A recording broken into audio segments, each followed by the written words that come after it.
मासानिमित्त जावयाच्या वाणासाठी देखणेकडे प्रभा फूड्समध्ये जेवायला आलो होतो.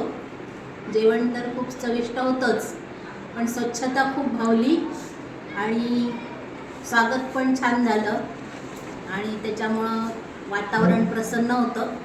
आमच्या सगळ्या पाहुण्यांना ते खूप आवडलं. अशीच तुझी प्रगती हो आणि अन्नपूर्णा सदापूर्ण. मी सौ संगीता उपेंद्र शिकते. आम्ही भालेरावांकडे अधिकोणानिमित्त आलो होतो, तर त्यांनी प्रभा फूड्समध्ये आमचं जेवणाचं आयोजन केलं होतं. जेवण इतकं सुंदर होतं की अगदी खूप छान वाढायचं वगैरे त्यांनी खूप छान आग्रह केला आणि खूप मस्त सुंदर स्वच्छता आणि खूप छान होती. आम्ही आज अधिक मासानिमित्त जावई वाणासाठी सौ देखणे यांच्या प्रभा फूड्समध्ये जेवायला आलो होतो. जेवण एकदम सुंदर होतं, स्वच्छता पण होती आणि खूप मनापासून त्यांनी आम्हाला आग्रहाने जेवण वाढलं. खूप छान वाटलं.